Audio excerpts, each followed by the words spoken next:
on this Top Tip Tuesday. I'm going to try my hardest, as always, to make sure that this is short and sweet, but it turns out the body's got quite a lot of measurements. So I'm going to explain it the best I can as we work through it. I might have to take my top off at one point, so there's a big old disclaimer in there, you lucky buggers, but I do have a top on underneath, just in case any children are in the room. You're not going to be traumatised, I promise. I'll do my best. We are going to go through measurements on the body, measurements for trousers and everything like that. I'm also, before we get started, going to give you a few top tips. Now, if you're in the DPL Fashion Studio, you've already seen the video of me putting a marker on my waist. It is so possible to take your own measurements, guys. It really is. It just takes a little bit more patience, a little bit more practice. And if you're ever in doubt, measure more than once and just keep noting down your measurements just to make sure you are as accurate as possible. So before we get started, we want to put a marker around the waist. Now this is going to help us out when we have length measurements to take, when we are moving all around the body, and we make sure that we come back to an accurate centered marker on the body.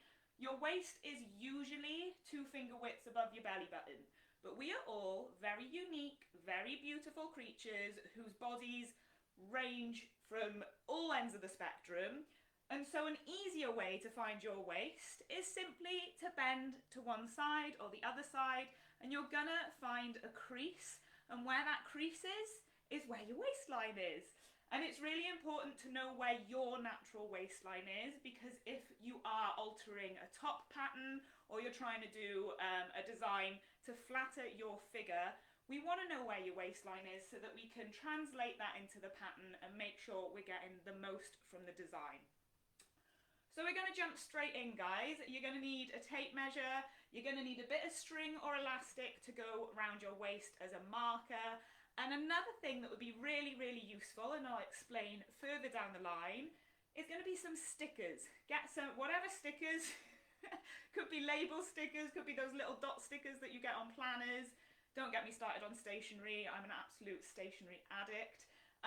But they come in really, really useful for taking accurate measurements. So let me know who's here, let me know who's joining me. If you've got any questions, as always, throw them in the comments section. Let me know that you can see everything clearly. My internet can be temperamental, guys, but anything that you need clarity on, I will always be in the Digital Pattern Library Fashion Studio to answer any further questions and make sure that you leave understanding everything we've spoke through. So now, if we have a bit of a drum roll, I'm going to take my top off. And I'm going to start at the top, and we're going to go all the way down, and we're going to have a nice, we're going to have a nice, accurate list of measurements by the end of it. Hi Margaret, how are we doing? You have joined me very cold in my studio. So starting with the neck, if anyone has, I had a personal trainer recently and she always made me measure the narrowest part of my neck. We don't do that. You have to remember when you're measuring for garments that these measurements are going to be translated into garments that are comfortable. Hi Kirsty, hi Elaine. And so what we want to do is bear in mind that although a nice narrow neck might give us a boost of confidence, what we actually want is the neckline of the garment, and you want to do this loosely. You don't want to really tighten it. We don't want to squeeze the smallest measurement we can, because when we're wearing our garments we want them to be really comfy. Comfortable garments are the best, are they not? Yes they are. So when I'm measuring my neck, I'm just going to come in a little bit here. I'm going to do it very loosely, and I'm actually going to bring it round into a V. And it's going to be right between my collarbones. The camera's mirrored, so when I move one way, I'm not going the right way. I've got to get used to this.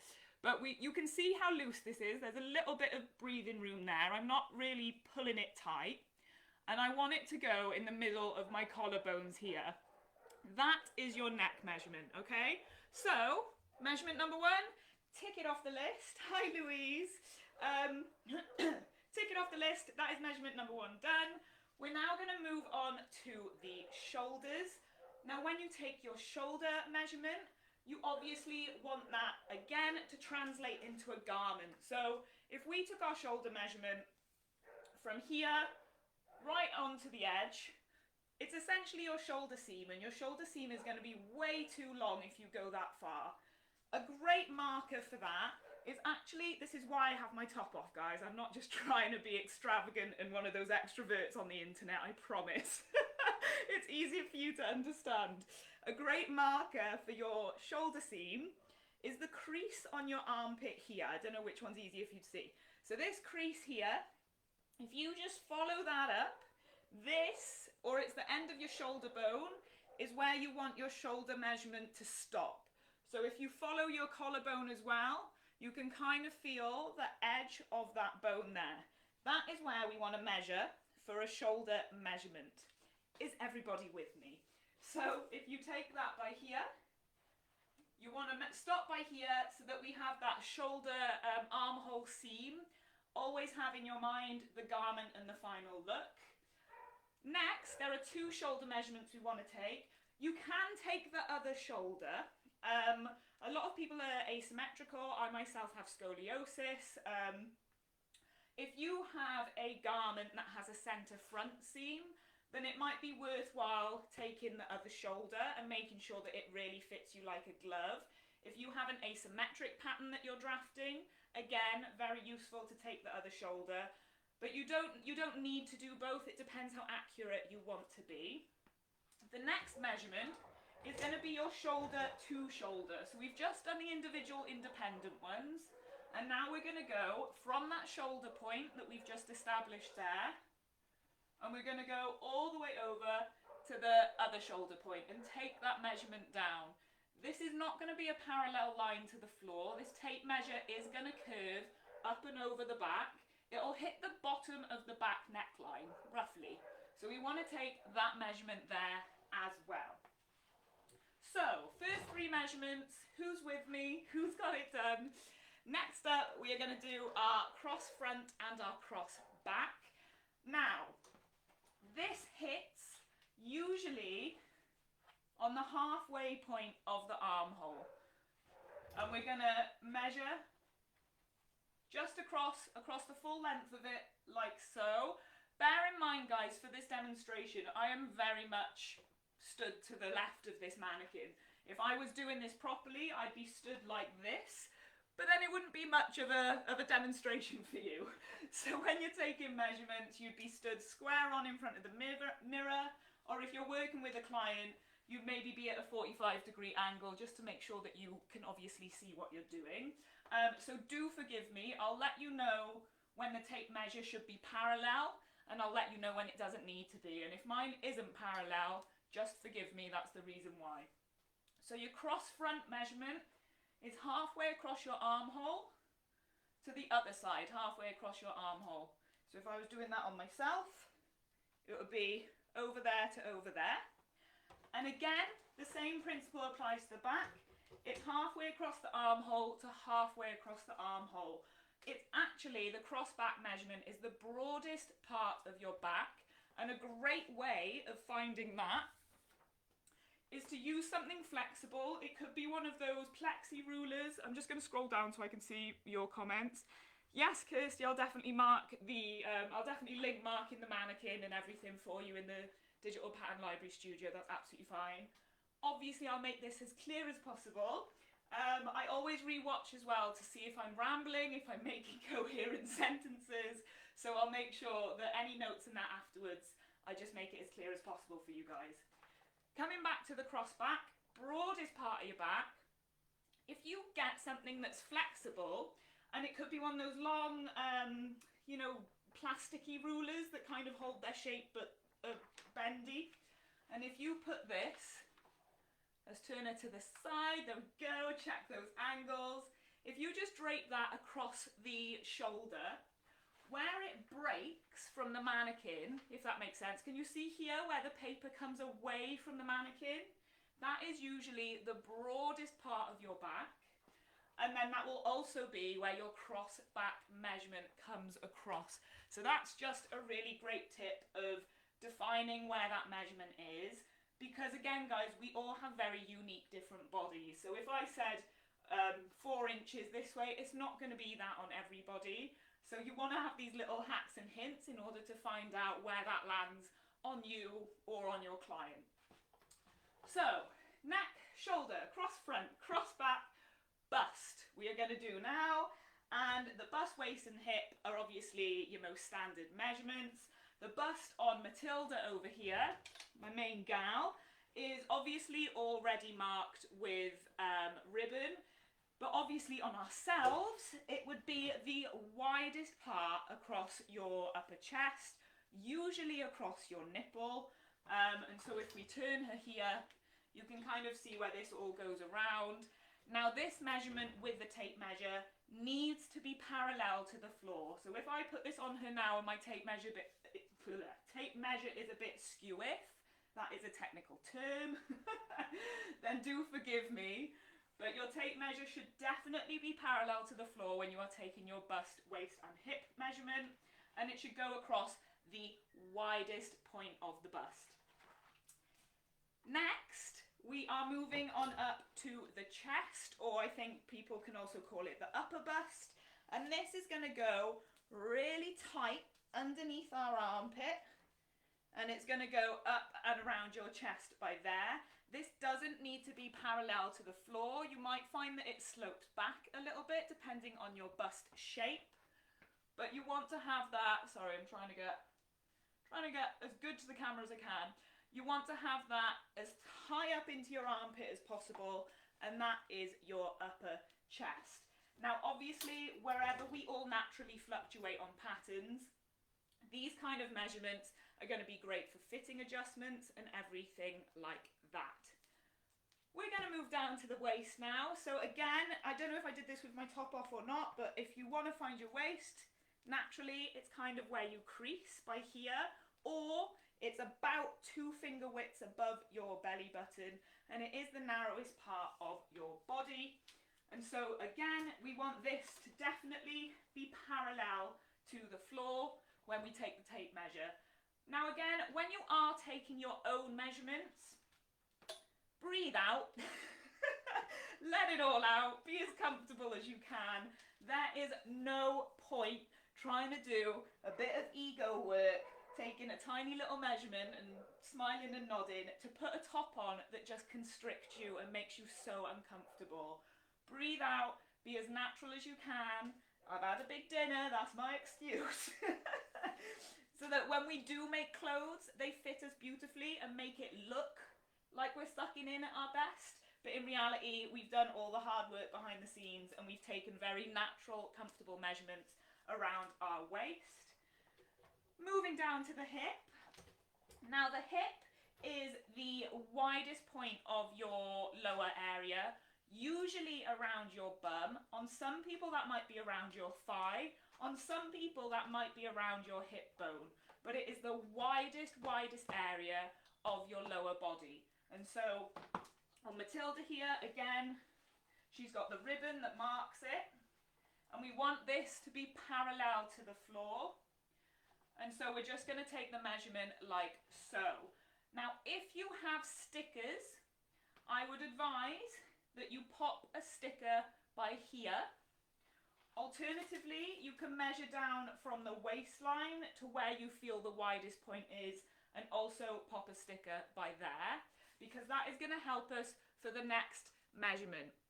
Maxine, this is being recorded. It is permanently available in the Digital Pattern Library Fashion Studio. Every single free live training I make sure is available to you guys in the unit section. So just head over to there if you have to dash away or if you can miss this or anything like that. I'll make sure you still get it, guys, don't worry. Widest point, that's your hip. Pop a marker by there. Don't do this at home. I'm using a pin. She's not a real person. Just a disclaimer. And what I'm going to do is I'm going to measure the difference from my waist to my hip. Now your waist is going to have a bit of string or a bit of elastic around it, and your hip is going to have a sticker. So you're going to want to measure the difference, and that is, annoyingly, that's 18.5, so we're going to make that 9.25, and put another sticker, not a pin, don't pin yourself, Put another sticker by here, and this is what we call the high hip. Now if you're making trousers, or if you're doing a dress or anything like that, if you're going from your waist measurement to your hip measurement, this is going to provide you a lot more accuracy for grading it out or creating that unique shape to your body.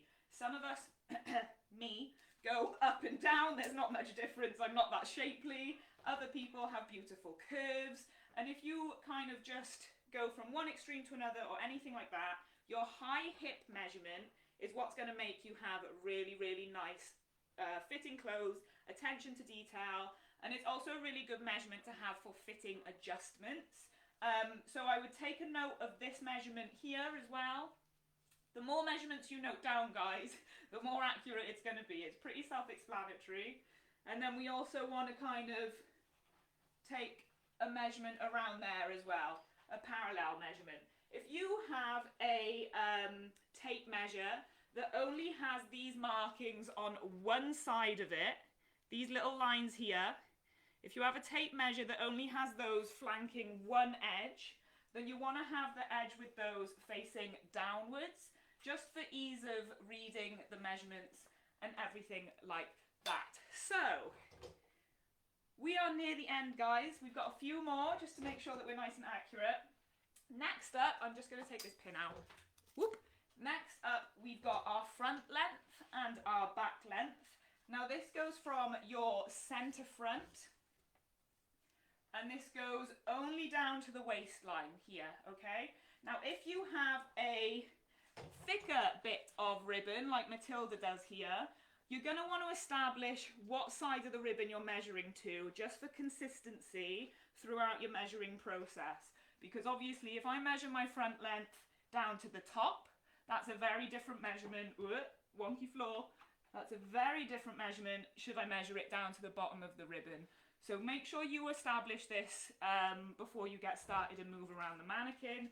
Apologies, I probably should have mentioned that at the beginning. So your front measurement is your centre front down to the waist, and your back length is your centre back down to the waist. From the back of your, let's move it back so you can see the ribbon. From the back of your neckline right down to the waist. Who is with me? Does anybody have any questions at this stage? I need to know about that. Big high hips, thanks to hip dips. Kirsty, we are all beautiful in our own way. What I want you all to do after this is ceremoniously burn sizing charts.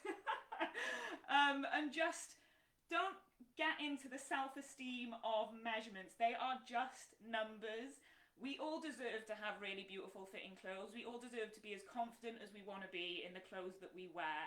So please, I'm like a size 12 up here. If I looked at a sizing chart, I have really broad shoulders in comparison and in ratio to my waist. If I looked at a sizing chart, my measurements are all over the place. So don't get hung up on that.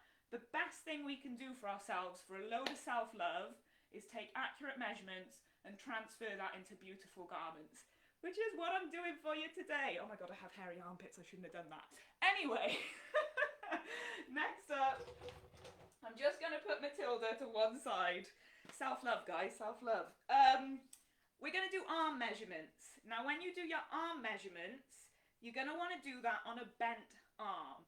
Reason being, I'm going to have to go on my tiptoes to make sure I'm in the shot. Reason being, if we do it on a straight arm, again, come back to the beginning, guys. Remember that we have to always have in the forefront of our mind the fact that this is getting transferred into a garment. So if we did it just on the straight arm, your arm naturally isn't straight anyway. Oh god, that was weird. That was almost double jointed. Your arm naturally has a small bend in it anyway. But if we did this and just took the straight arm measurement and turned that into a sleeve, when we come to bend our arm, that would shorten, that would lift up. So you always have to understand the relationship of the body's movement to that of your measurements and of the sleeve. Now, this is going to be a bit tricky for me to show you on myself, but again, if you are measuring yourself, it's not impossible, you just have to be patient. I've got the tape measure grabbed down here.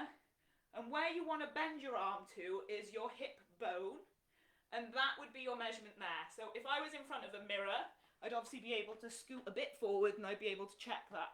This is your arm length. Make a note of that. Your bicep, again, all measurements you want to take with a bent arm.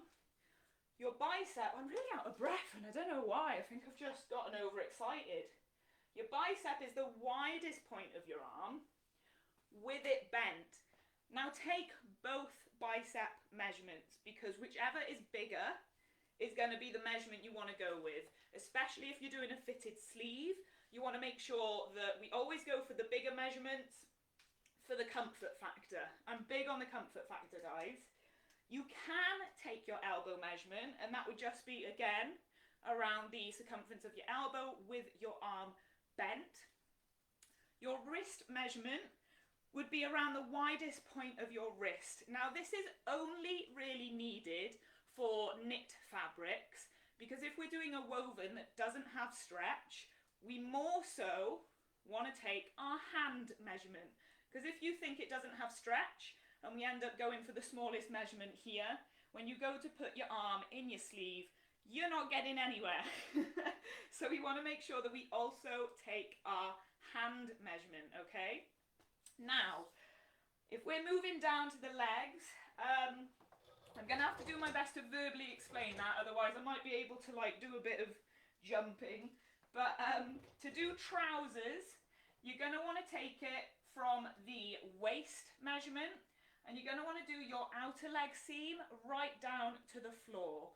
If you did it to the floor instead of your ankle, you can always take up your hem.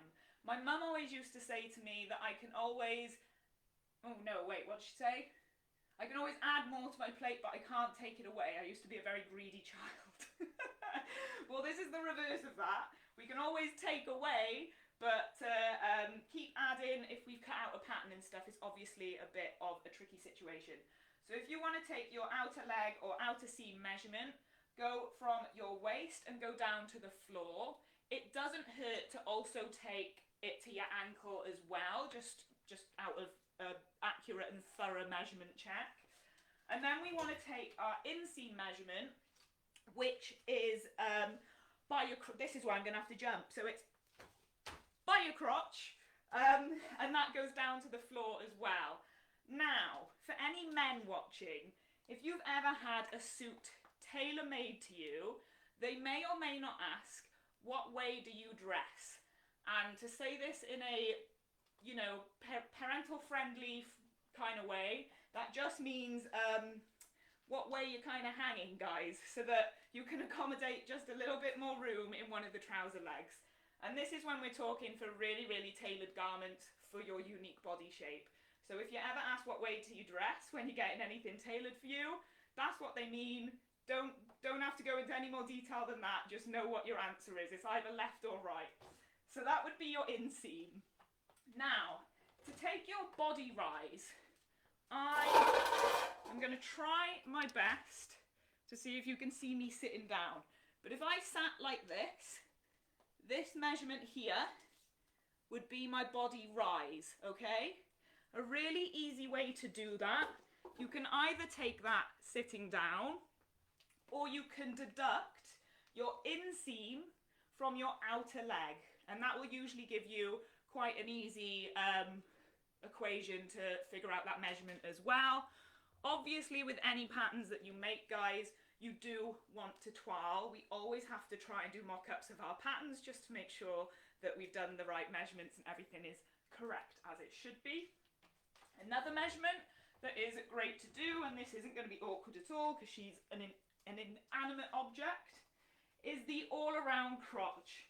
Now you're going to start from here, and again, if you're starting from your waistline measurement, make sure you've established if you're measuring from the top or the bottom, if you have a thick marker. You're going to go right under the crotch, and we're going to measure up to the back as well. And that is going to just establish that we have enough of a length in the curve for that to be a comfortable fitting trouser for us. So that's the front rise and the back rise is all one measurement. If you were doing a one piece or if you were doing swimwear, you could benefit from doing an all body measurement, which would be the same thing but up to the shoulder, and then you have that kind of measurement for yourself as well. That would be a really, really useful one to have in the bank as well. Final things on the legs then, guys, would be thighs by here. Oh God, I let go of it. Your thigh would be part of the broadest part of the top of your leg, up from your knee. So you just want to kind of look in the mirror. I'm sorry I've not got the camera angle for this, but you want to kind of look in the mirror. Ooh, maybe you can see in my mirror. There we go. You want to kind of look in the mirror at the widest point of your leg and take that measurement down. To measure where your knee is accurately, just bend your leg. Just simply bend your leg and you're going to see where your knee is. Straighten it back out again and measure the circumference. And again with the ankle, this is obviously for tighter fitting trousers. And then you obviously also want to do your calf. And your calf is the widest part on the lower leg. So, I do believe that we've covered all bases. I'm out of breath from jumping like, what, 4 times in the air? So if I haven't answered any questions, because we have run over time, they're usually about 10 to 15 minutes, guys. I'm going to answer all of your questions in the fashion studio, in the DPL Fashion Studio. I'll make sure I give you really, really thorough responses and make sure that I give you tailor-made answers. Please let me know how you get on with that. If you found that really useful, if that kind of gave you a few aha moments, then that would be amazing. I can see a few questions coming in. Waist and hip measurement, blah, blah, blah. When I sit down, my waist and hip increases. Do I take that?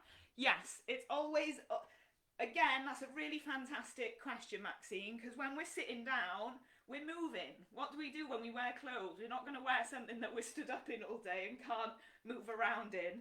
So if you sit down and it increases, take that measurement and I would draft it to that measurement.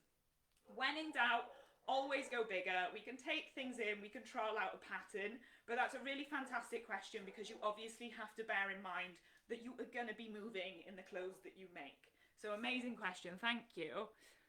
Yes, you can then make pattern blocks from your measurements. This is exactly what they're for.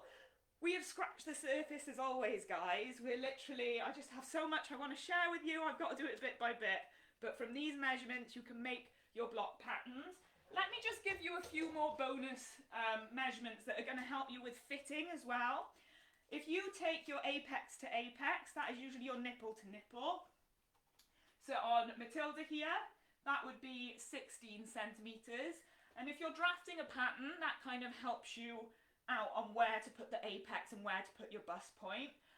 Other measurements that are super useful for fitting, full bust adjustments, all of that, would then be to take the measurement from multiple areas on the pattern, on the body, sorry, one of which being the waist to the apex.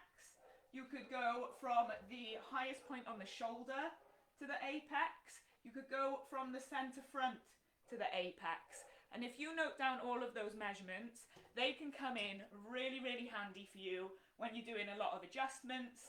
And you're going to get to know your body, and we all fluctuate as well. Well, men and women, but for women it can be something as simple as your time of the month.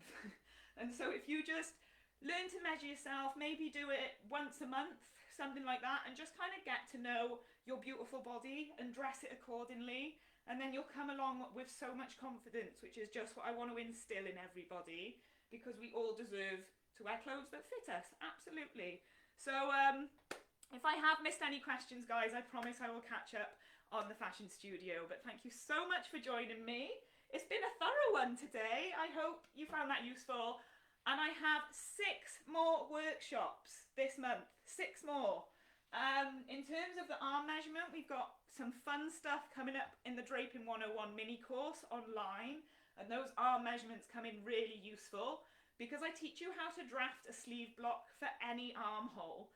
So go away, do a bit of homework, familiarise yourself with the methods we've just gone through, and start to love your body, guys. Learn about it, love it, and take your measurements down. I will catch you all in the Digital Pattern Library Fashion Studio. And thank you so much for joining me on this Tuesday afternoon. So take care, and I will catch up with you soon. See you guys.